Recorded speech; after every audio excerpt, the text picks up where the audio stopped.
New sponsor by Lords furniture. বকেয়া 325 কোটি টাকা পরিশোধের দাবিতে জলপাইগুড়ি জনস্বাস্থ্য কারিগরি দপ্তরের গেট আজকে বিক্ষোভে সামিল হলেন পানীয় জল সরবরাহের দায়িত্বে থাকা ঠিকাদারেরা।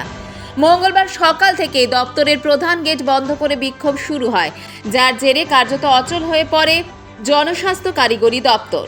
গেট বন্ধ থাকায় দপ্তরের বহু কর্মীকে ফিরে যেতে দেখা যায়। সারাদিন ধরে বিক্ষোভ চলায় স্বাভাবিক কাজকর্ম সম্পূর্ণভাবে ব্যাহত হয়। আন্দোলনকারীদের দাবি, দীর্ঘদিন ধরে পানীয় জল সরবরাহ সংক্রান্ত কাজ সম্পন্ন করার পরও তাদের প্রাপ্য বিপুল অঙ্কের টাকা মেটানো হয়নি। ঠিকাদার অ্যাসোসিয়েশনের পক্ষ থেকে জানানো হয়েছে, বারবার দপ্তরকে জানানো হলেও কোনো সদর্থক পদক্ষেপ নেওয়া হয়নি, তাই বাধ্য হয়েই তারাই আন্দোলনের পথে নেমেছেন। তাদের স্পষ্ট হুঁশিয়ারি, দ্রুত বকেয়া টাকা মেটানো না হলে আগামী বিধানসভা নির্বাচনের সময় বুথে বুথে পানীয় জল সরবরাহের কাজ করা হবে না। জলপাইগুড়ি পিএইচই কন্ট্রাক্টর অ্যাসোসিয়েশন দীর্ঘ বছর ধরে কাজ করার পরে দীর্ঘ বছর উৎক্রান্ত হওয়ার পরে আমরা ঠিকাদার অবহেলিত কেন কর্তৃপক্ষ মেনটেন্যান্সের বকেয়া বিল অবিলম্বে প্রদান করতে হবে। বিল তৈরির করতে অযথা জটিলতা মানছি না, মানবো না। ইলেকশনের পেমেন্ট হচ্ছে না কেন কর্তৃপক্ষ জবাব দাও। আমাদের মূল দাবি হচ্ছে, আমরা 2 বছর ধরে কাজ করে পয়সা পাচ্ছি না। জল জীবন মিশন সুদ্ধা ইলেকশন, মানে 2-3টা ইলেকশন, পার্লামেন্ট, পঞ্চায়েত, তারপরে বিভিন্ন মিউনিসিপ্যালিটি ইলেকশন, সাথে হচ্ছে আপনার রাজ্য সরকারি কিছু ফান্ডেড কাজ, ডটের কাজ, মানে অনেক ধরনের কাজ আমরা করে থাকি যেটা দরকার হয়। এমার্জেন্সি মেনটেনেন্স, এ সমস্ত কিছু কাজ করে আমরা প্রায় 325 কোটি টাকা মতো বাকি দিয়ে রেখে দিয়ে আমাদের কাজ করার জন্য প্রেশার দেওয়া হচ্ছে, কিন্তু পয়সা দেওয়া হচ্ছে না দিনের পর দিন। আর নতুন নতুন সব নিয়ম জারি করা হচ্ছে। আমরা কন্ট্রাক্টররা 2911 ফর্মে সই করে আমরা কাজ নিয়ে থাকি। সেই কাজগুলোকে আমরা ত্বরান্বিত করার চেষ্টা করি ওই এগ্রিমেন্টের অনুযায়ী, কিন্তু ওই এগ্রিমেন্ট এখন মানছে না। এখন নতুন নতুন শর্তাবলী আসছে আমাদের উপরে, তার জন্য কোনো পয়সাও ধরে দিবে না, কিন্তু কাজ করতে হবে। বিধানসভা নির্বাচনের আগে যদি আমাদের পয়সা না দেয়, আমরা কাজ করতে পারবো না, অপারগ।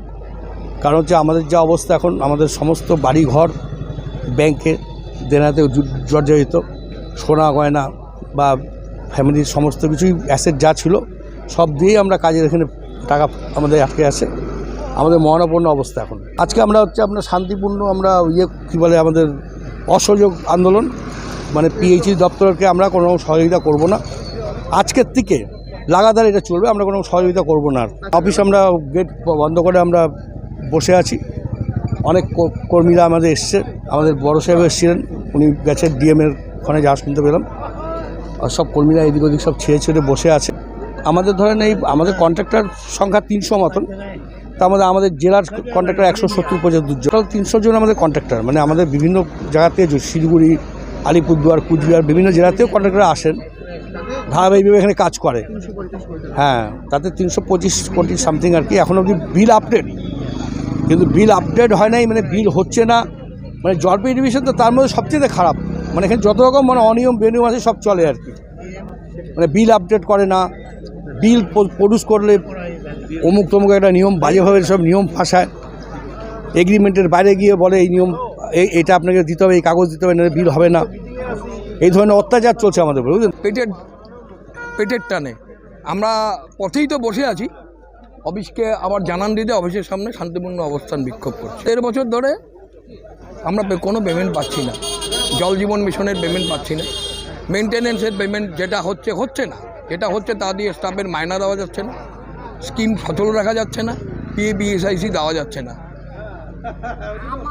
ইলেকশনের পেমেন্ট সেটাও হচ্ছে না। আমরা আজ পথে, দীর্ঘ 1.5 বছর ধরে আমরা কোনো পেমেন্টই পাচ্ছি না বললেই চলে। সরকারকে বিভিন্ন চিঠিচাবাটির মাধ্যমে আমাদের অ্যাসোসিয়েশনের নেতৃত্ব জানিয়েছিল। আমরা জলপাইগুড়ি থেকে, আমাদের নেতৃত্ব প্রেসিডেন্ট আছে, সেক্রেটারি, সবাই মিলে আমরা জেকেবি জনস্বাস্থ্য কারিগরি ভবন সল্টলেক সেক্টর 5-এ অবস্থান বিক্ষোভ করেছি। মন্ত্রী, চিফ ইঞ্জিনিয়ার সবাইকে জানিয়েছি। টিল দি ডেট আমরা কোনো সুরা পাইনি। দীর্ঘ ব্যাংকের লোন বেড়ে যাচ্ছে, সোনা গয়না বন্ধক দিয়ে সবাই কাজ করেছে। মানে খাওয়ার সমস্যা হচ্ছে, রাস্তায় বসে যাবো, রাস্তায় বসে গেছি। এর মধ্যে আমাদের অনেক প্রিয় সাথী তারা চলে গেছে ঋণের দায়ে জর্জরিত হয়ে, মানসিক যন্ত্রণায়। কেউ হার্ট ফেল করেছে, কেউ ঋণের চাপ নিতে না পেরে মারা গেছে। আমরা আজ পথে। জলপাইগুড়ি মার্চেন্ট রোড আরবি দে কমপ্লেক্স সুবর্ণা। এখানে আপনারা পেয়ে যাবেন রকমারি গিফটের সম্ভার। বার্থডে পার্টি হোক কিংবা অ্যানিভার্সারি, আপনার প্রিয়জনের জন্য সমস্ত রকমের গিফট পেয়ে যাবেন সুবর্ণাতে। 36 বছরের পুরনো প্রতিষ্ঠান জলপাইগুড়ি মার্চেন্ট রোড আরবি দে কমপ্লেক্স সুবর্ণা। আজই চলে আসুন সকলের প্রিয় প্রতিষ্ঠান জলপাইগুড়ি সুবর্ণা।